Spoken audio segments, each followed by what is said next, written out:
우리가 본 창세기 25장 말씀 안에서요, 19절에서 34절 말씀 안에 두 가지의 내용이 담겨져 있습니다.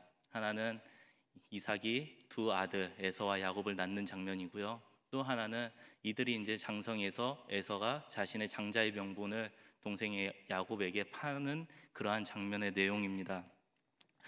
창세기 저자는 이 이야기를 기록하기 위해서 먼저 이삭의 족보를 이야기하면서 이삭의 결혼을 먼저 언급하며 이야기를 시작하고 있습니다. 19절과 20절 말씀을 보니까요, 아브라함의 아들 이삭의 족보는 이러하니라. 아브라함이 이삭을 낳았고 이삭은 40세에 리브가를 맞이하여 아내를 삼았으니 리브가는 밧단 아람의 아람 족속 중 부두엘의 딸이요 아람 족속 중 라반의 누이였더라. 이삭이 이제 결혼을 하는 장면으로 이제 말씀을 시작을 하고 있습니다. 이삭이 40세가 되어서 아버지가 이제 자신의 종을 통해서 고향에 이제 보내서 이삭의 아내감을 이제 데려오게 하고요. 그게 바로 이제 리브가라고 하는 여인이었습니다. 이삭은 단 한 번도 본 적 없는 이 리브가와 결혼을 하게 되는데요. 이삭이 결혼했을 때의 나이가 40세라고 이야기를 하고 있습니다. 40세에 그가 결혼을 했습니다. 그런데 결혼을 한 이삭에게 이제 문제가 생기기 시작을 합니다. 어떤 문제냐면 아이가 생기질 않는 것입니다. 그래서 21절 말씀을 보니까요, 이삭이 그의 아내가 임신하지 못하므로 그를 위하여 여호와께 간구하매 여호와께서 그의 간구를 들으셨으므로 그의 아내 리브가가 임신하였더니, 여러분 이 한 구절의 말씀을 보면 참 별것 아니다라고 이렇게 느껴질 수가 있습니다. 이삭이 아이를 못 가졌는데 기도를 하니까 아이를 갖게 되었구나, 이 정도로 그칠 수가 있습니다. 그런데 이 이삭이 아이를 갖지 못한 기간이 어느 정도인가를 생각해 보면요, 이삭이 고통받았던 그 기간이 얼마큼인지, 얼마나 큰 고통 중에 있었는지를 볼 수가 있게 됩니다. 26절 말씀을 보겠습니다. 후에 나오는 손으로 에서의 발꿈치를 잡았으므로 그의 이름은 야곱이라 하였으며 리브가가 그들을 낳을 때에 이삭이 60세였더라. 이삭이 결혼한 나이는 40세였습니다. 40세에 결혼을 했는데요, 지금 야곱과 에서를 낳았을 때 나이를 몇 살이라고 말하냐면 60세라고 이야기를 합니다. 다시 말해서 이삭이 20년이라는 세월 동안에 아이를 갖지 못하고 있었다라는 것입니다.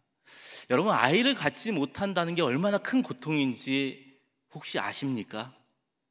저희는 20년까지는 아니지만 10년 동안의 이 경험을 좀 했습니다. 네. 첫째가 이제 결혼하고 한 달 만에 갖게 되어졌고요. 그래서 이제 너무나 쉽게 첫째를 가진 저희들은 자연스럽게 이제 둘째도 쉽게 가질 거라서 예상을 하고 3년쯤 있다가 첫째가 한 3살쯤 되면은 둘째를 가져야지라는 계획을 가지고 둘째를 가지려고 노력을 했습니다. 근데 생각보다 이게 잘 안 되었습니다. 한 달, 두 달, 1년, 2년이 지나도 이게 마음대로 되지 않는데 주변에서는 이제 이야기를 하기 시작을 하죠. 아이가 커가니까 왜 아이 안 갖냐? 둘째 가질 생각이 없냐? 아이 하나로 끝날 것이냐? 이런 이야기를 들려올 때마다 아내가 점점 스트레스를 받기 시작을 했습니다. 그러다 보니까 아내가 한 가지 요청을 하기 시작합니다. 우리 검사 한번 받아보자.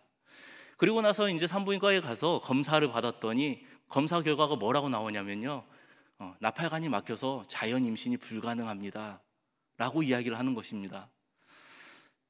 이게 뭔 일일까 싶어서 한참을 고민하고 아내와 의논을 하고 결혼을 계속 이야기를 나누던 중에 시험관 시술이라는 걸 도전을 했습니다. 네.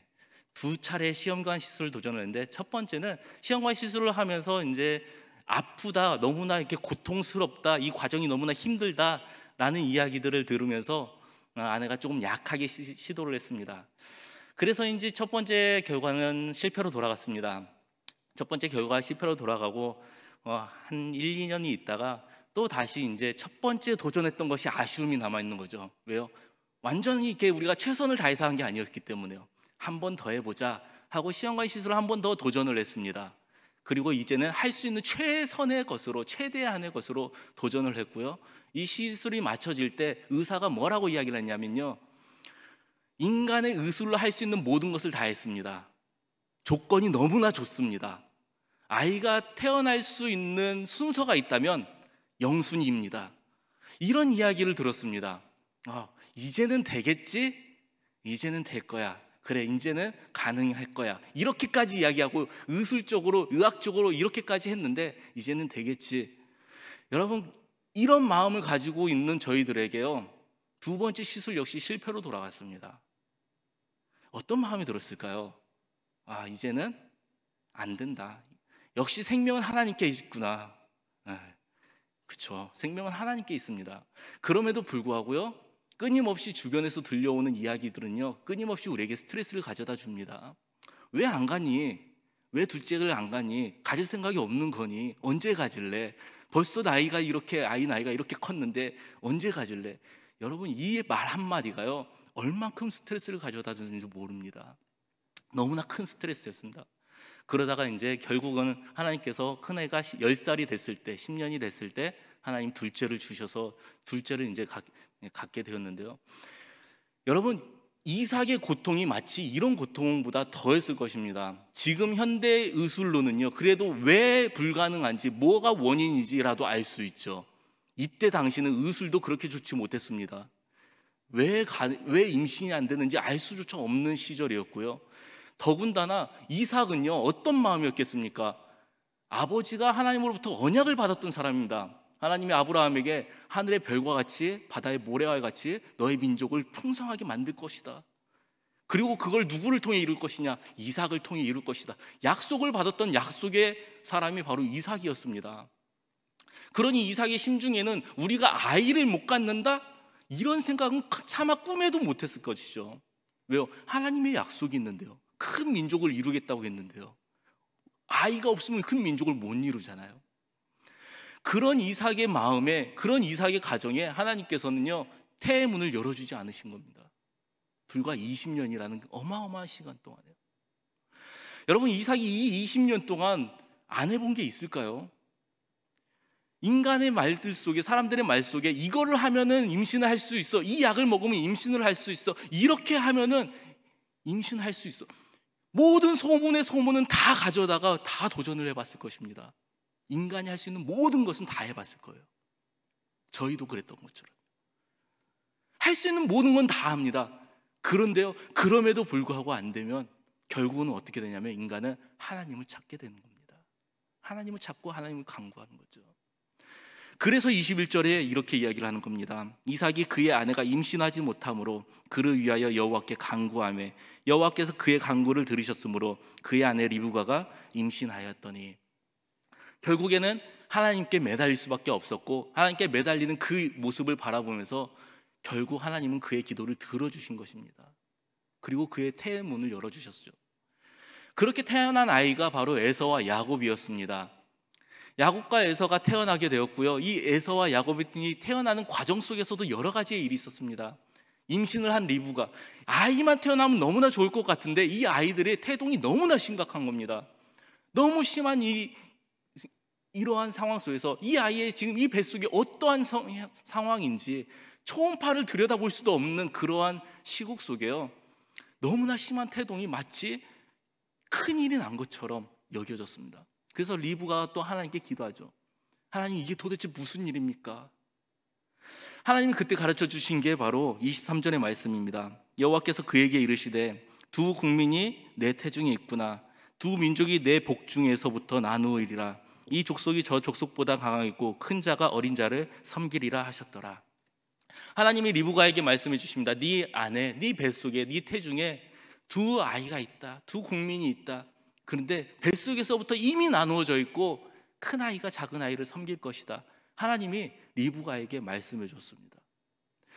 여러분, 리브가가 이 말을 들었으면요, 이 리브가가 이것을 자기 혼자만 알고 있었을까요?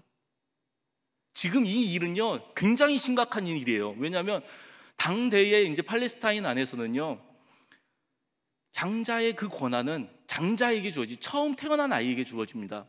뭐 첩이든 아니면은 상관없이요, 무조건 처음 태어난 아이가 장자예요. 그에게 재산의 소유가 그에게 더 주어지는 것입니다. 그에게 축복의 권한이 주어지는 것입니다.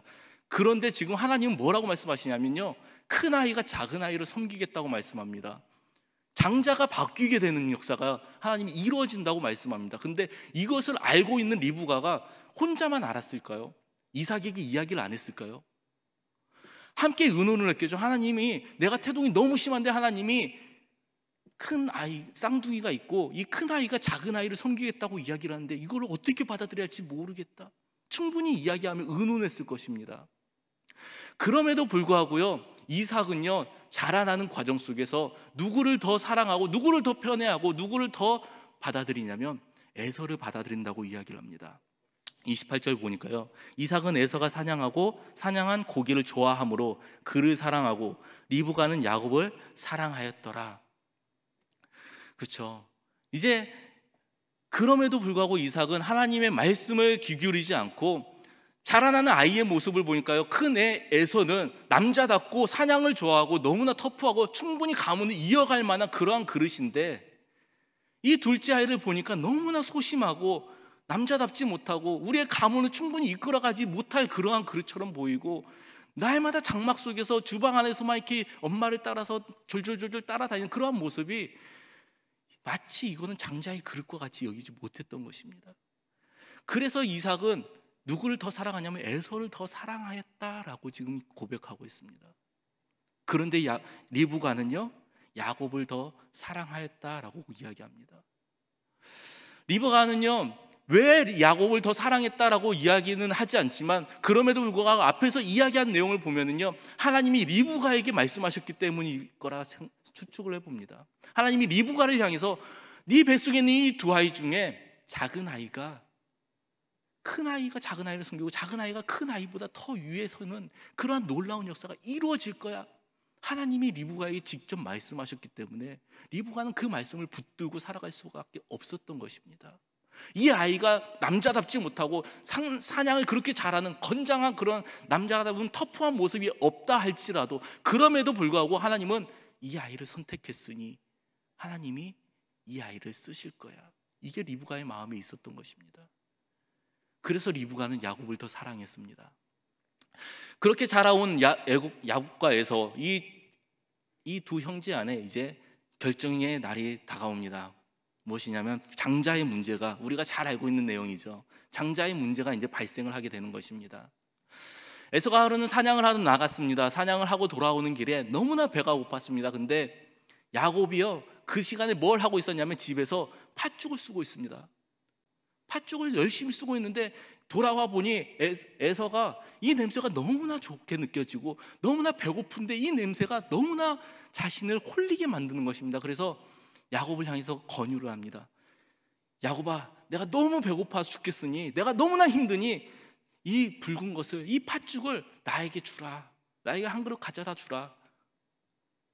근데 그때 이제 야곱이 조건을 달기 시작을 하는 거죠. 무슨 조건입니까? 내가 이걸 줄 테니 형의 그 장자의 명분을 나에게 달라. 장자의 권한을 나에게 팔아라. 그러면 내가 요리한 이 팥죽을 형에게 나눠주겠다. 여러분, 장자의 권한이라고 하는 것은요, 어떤 권한이냐면 신명기 21장 15절 17절 말씀에 의하면요, 장자에게는 먼저는 유산의 권한이 있습니다. 유산 중에서도요, 다른 형제보다 한 몫을 더 받을 수 있는 권한이 장자의 권한에 있습니다.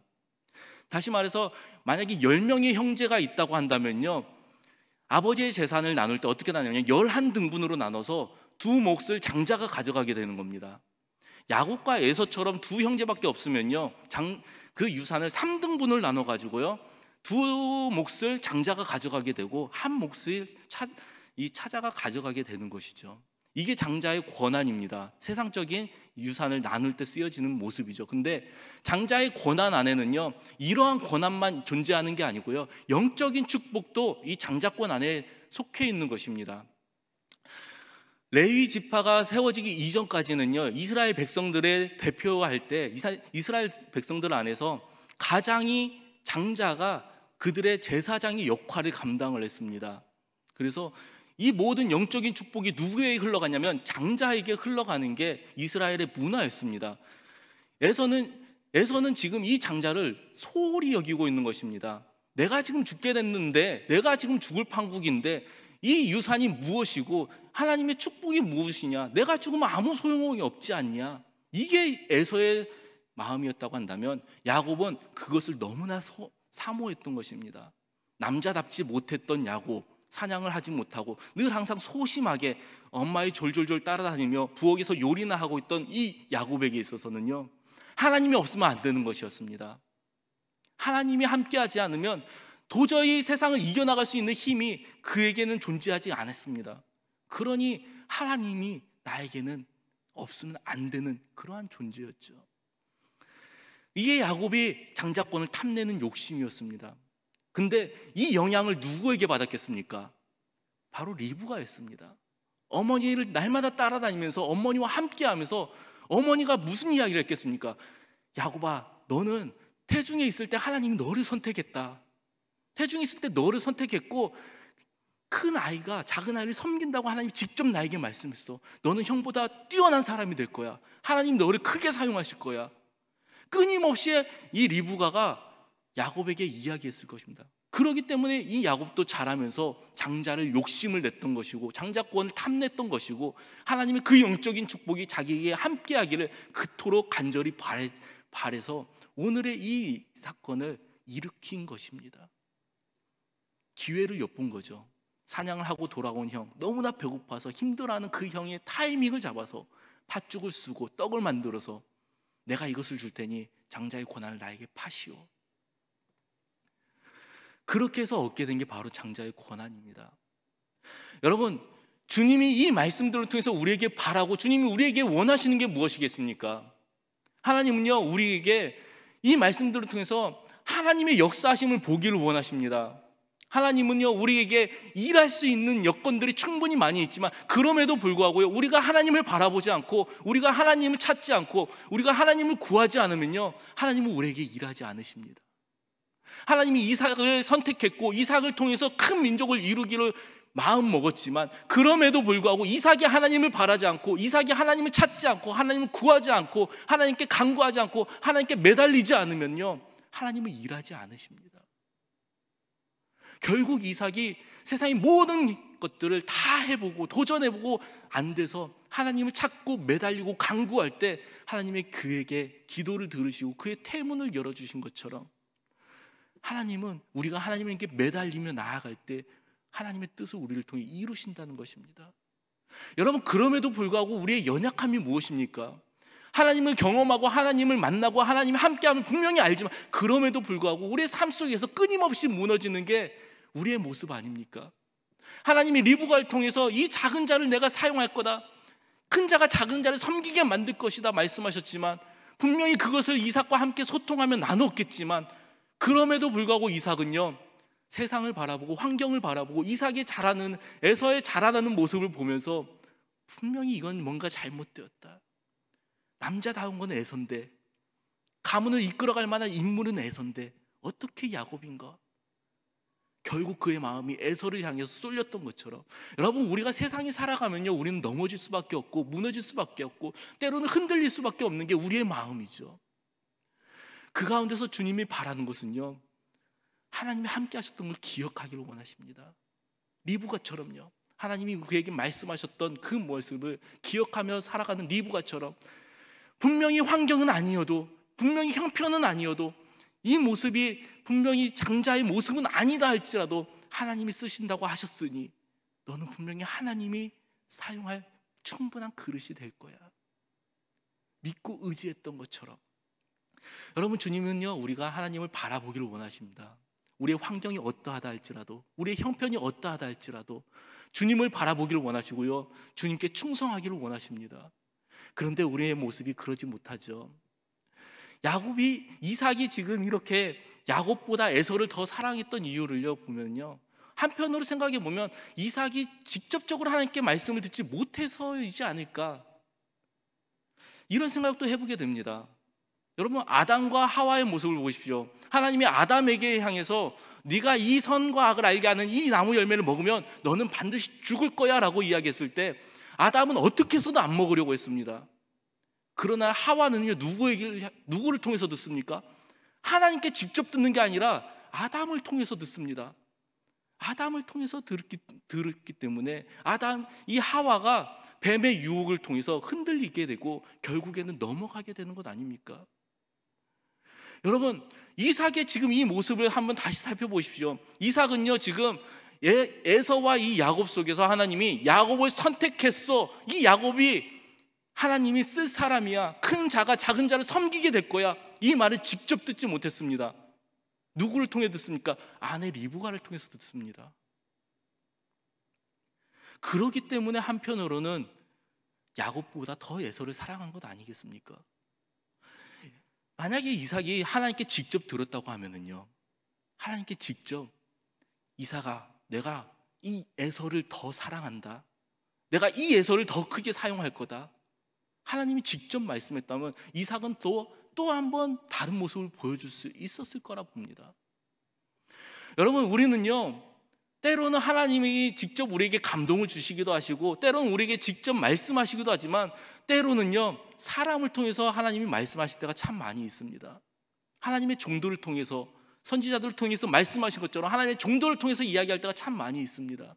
그런데 우리는요, 그 과정 속에서, 그 이야기 속에서, 종도를 통해서 하나님이 말씀하시는 그 과정 속에서 하나님의 말씀이 아니라고 여길 때가 더 많이 있고, 그로 인해서 흔들릴 때가 참 많이 있다는 것이죠.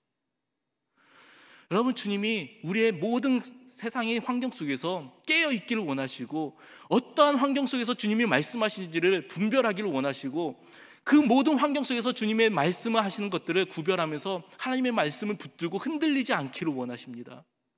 하나님의 말씀을 붙잡고 충성하며 그 길을 향해 나아가는 백성들이 되기를 원하십니다. 여러분, 저와 여러분들이 그러한 백성들로 자라나는 우리 동부교회 성도님들 다 되기를 주님의 이름으로 축복합니다.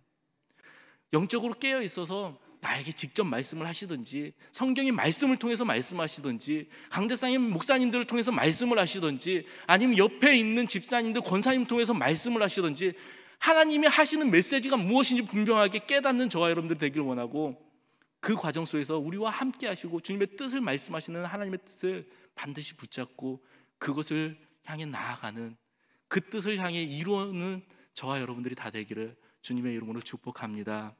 그래서 흔들리지 않고 세상 가운데서 주님께 쓰임 받는 우리 모두가 다 되기를 주님의 이름으로 축복합니다. 기도하겠습니다. 거룩하신 하나님, 언제나 우리와 동행하시며 우리의 삶의 모습을 통해 주님의 뜻을 이루어 나아가기를 원하시는 주님, 하나님, 연약한 저희들, 부족한 저희들, 하나님을 믿고 섬기지만 하나님의 살아계심을 분명히 알고 있지만, 그럼에도 불구하고 하나님, 우리가 흔들릴 때가 너무나 많이 있는 연약한 존재임을 다시 한번 고백합니다. 하나님, 우리의 영적인 눈을 열어주시고 영적인 감각을 깨워주시고 하나님이 함께 하심을 분명히 느낄 수 있게 하여 주셔서 하나님의 뜻을 분별할 줄 아는 사람들이 되고 하나님의 말씀을 붙들고 살아가는 주의 백성들이 다 될 수 있도록 인도하여 주시옵소서. 그래서 세상 가운데서 흔들리지 않고 주님 한 분만을 바라보며 주님을 향해 달려갈 수 있는, 그래서 주님께 쓰임받는 주의 백성들이 다 될 수 있도록 우리를 사용하여 주시옵소서. 감사드리며 예수님의 이름으로 기도하옵나이다. 아멘.